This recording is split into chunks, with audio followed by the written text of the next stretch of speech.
Fl-aħħar jiem il-Parlament Ewropew kien meżżes bl-iskandlu ta' korruzzjoni. X'inhu l-kummenti tiegħek dwar dan? Ara, mela, l-ewwel nett il-korruzzjoni hija ħażina dejjem u kullum kien. Nemmen li ssir kullum kien, ma ssirx f'pajjiż wieħed biss jew żewġ pajjiżi biss, korruzzjoni ssiba kullum kien. Issa kif ħaniġġilduha, kif ħanelbuha l-ewwel nett il-mument li jkun hemm xi ħadd illi jinqabad b'korruzzjoni, immedjatament kif qegħdin naraw hawnhekk fil-Parlament Ewropew jittieħdu l-passi sabiex dik il-persuna ma tkomplix f'dak li tkun qed tagħmel, però titneħħa wkoll mir-ruoli kollha li jkollha għaliex ħadna azzjonijiet mal-ewwel bħala grupp ta' Soċjalisti, ħadna azzjonijiet mal-ewwel bħala Parlament Ewropew u diġà qegħdin naraw ir-riżultati f'dak il-qasam. Però rridu nagħmlu wkoll numru ta' inizjattivi li permezz tagħhom innaqsu ċ-ċans illi xi ħadd jikkorrompi ruħu. U hemm numru ta' affarijiet li nistgħu nagħmlu jiena wieħed minn dawk illi ili nisħaq għal żmien twil u nkompli nisħaq l-istess ħaġa. Reġistru ta' trasparenza mandatorju għal membri parlamentari Ewropej kollha, għal kummissarji Ewropej, għan-nies li jaħdmu mal-kummissarju, għan-nies li jaħdmu mal-membri tal-Parlament Ewropew u anke fil-Kunsill u rappreżentanzi permanenti tal-pajjiżi differenti fl-Unjoni Ewropea li jirrappreżentaw il-pajjiżhom fil-Kunsill tal-Unjoni Ewropea. Għalfejn? Il-fatt li inti tippubblika il-laqat kollha li jkollok huwa ta' deterrent milli jkollok laqat li jkunu laqat kontra l-liġi.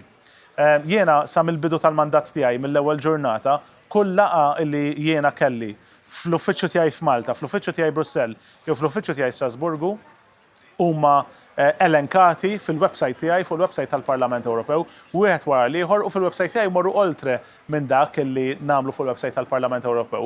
Mhux biss ngħidu meta ltqajt u mal-im organizzazzjoni, nitkellem dwar meta ltqajt mal-im organizzazzjoni minn dik l-organizzazzjoni u anke niżlu id-dettalji kollha ta' diskussjoni li kellna mal-persuna. Allura nemmen ħafna li l-ewwel nett irid ikollna reġistru ta' trasparenza obbligatorju, it-tieni nett nemmen irid ikollna kumitat ta' etika u standards fuq livell Ewropew anke fil-Parlament Ewropew sabiex ikun jista' jarbel dak kollu li jkunu qegħdin jagħmlu membri tal-Parlament Ewropew u nies oħrajn li jaħdmu fl-istituzzjonijiet Ewropej. It-tielet nett apparti ovvjament il-reġistru ta' trasparenza u l-kwistjoni ta' kummissarju tal-standards, kummissjoni tal-standards sejħula xirridu. It-tielet issue hi li nemmen li ma jistax ikollna Unjoni Ewropea u ejja ngħidu nitkellmu fuq il-Parlament Ewropew. Parlament Ewropew li jieħu deċiżjonijiet minn wara dar anke l-membri tal-Parlament Ewropew stess. Nitkellem dwar numru ta' stanzi fejn dan ġara dawk li jsejħu l-backroom deals. Il-backroom deal pereżempju ta' kif il-Chief of Staff tal-President tal-Parlament Ewropew issa ħajmur Segretarju Ġenerali tal-Parlament Ewropew biqbil li sar minn wara dar kulħadd. Dak huwa inaċċettabbli. Backroom deals bħal dawn qatt ma jistgħu jsiru fil-Parlament Ewropew. Iridu Parlament Ewropew trasparenti, iridu Parlament Ewropew li jimxi mas-saltna ta' dritt, iridu Parlament Ewropew li jmur kontra kwalunkwa tebba ta' korruzzjoni li jista' jkun hemm, mela biex naslu hemmhekk iridu nneħħu kull tip ta' dubju li se jidħol f'xi ħadd. Biex inneħħu dubju ma jistax ikollok qbil li jsir behind closed doors. Kull qbil irid ikun pubbliku. U naħseb li hawnhekk fejn għandna ħafna x'nitalmu minn dak li ġara.